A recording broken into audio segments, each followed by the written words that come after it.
দোয়ানোর নির্দেশ দিয়ে ছোট কফিল চলে যায়। নাজিব কয়েকবারের চেষ্টায় অবশেষে দুধ দোয়াতে পারে। এরপরে সে ভেড়ার পাল নিয়ে চড়াতে যায়। সেখানে দুটো ভেড়া মারামারি শুরু করলে নাজিব তাদের ঠেকাতে যায়। তখন উল্টো আরেকটা ভেড়া তাকে পেছন থেকে গুঁতো মেরে ফেলে দেয়। সে একটু উঠে বসলে ভেড়াটা আবারও তাকে গুঁতো মারতে আসে।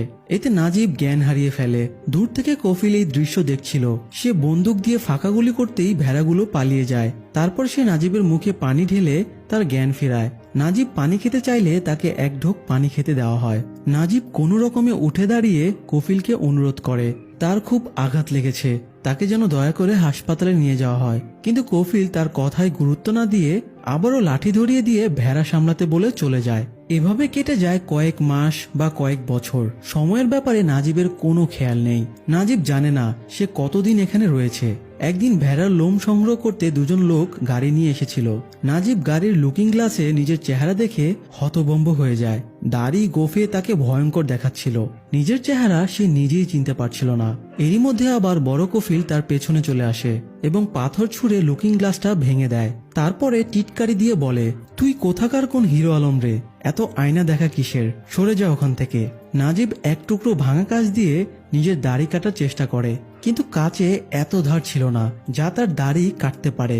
নাজিব হতাশায় কাঁদতে শুরু করে আর বিড়বিড় করে বলে, আমি আর পারছি না, খোদা আমাকে মুক্তি দাও, না হয় মৃত্যু দাও। খোদাকে স্মরণ করতে নাজিব আকাশের দিকে তাকাতেই সে কিছু শকুন উড়তে দেখতে পায়। সে দৌড়ে একটা পাথরের খাঁজের উপরে দাঁড়িয়ে দেখে নিচে একটি মৃতদেহ পড়ে আছে এবং শকুনেরা মৃতদেহটা খাচ্ছে। নাজিব দ্রুত নিচে নেমে মৃতদেহটা দেখে বুঝতে পারে এটা সেই হিন্দিওয়ালা লোকটার মৃতদেহ। নাজিব অবাক হয়ে মৃতদেহটা দেখছিল। তখনই শকুনগুলো তাকে আক্রমণ করে দেয়। কিছুক্ষণ লড়াই করে শেষে বাধ্য হয়ে নাজিব পালিয়ে আসে। ডেরায় ফিরে নাজিব তার মায়ের বেঁধে দেওয়া আচারের বয়মটা বের করে এবং প্রাণ ভরে ঘ্রাণ নেয়। এরপরে এক টুকরো আচার মুখে দিয়ে সে নিজের মনটা শক্ত করে এবং সিদ্ধান্ত নেয় যেভাবে হোক এখান থেকে পালাতে হবে, না হলে একদিন তাকেও হিন্দিওয়ালা লোকটার মতো মরে পড়ে থাকতে হবে এবং শকুনেরা তাকে ছিঁড়ে খুঁড়ে খাবে। পরের দিন ভেড়া চড়াতে গিয়ে নাজিব কোনো দিকে না তাকিয়ে দিক বিদিক দৌড় দেয়, কিন্তু সে জানতো না কফিল তাকে দূর থেকে ফলো করছে। নাজিবকে পালাতে দেখে কফিল তার পায়ের কাছাকাছি গুলি করে।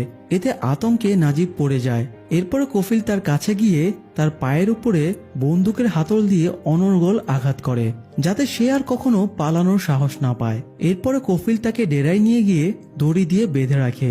নাজিব অনেক চেষ্টার পরে দাঁত দিয়ে দড়িটা খুলে, কিন্তু তার পায়ে প্রচন্ড আঘাত লাগায় সে দাঁড়াতে পারছিল না। তাই একটু পানির জন্য সে খুঁড়িয়ে খুঁড়িয়ে সামনে এগোতে থাকে।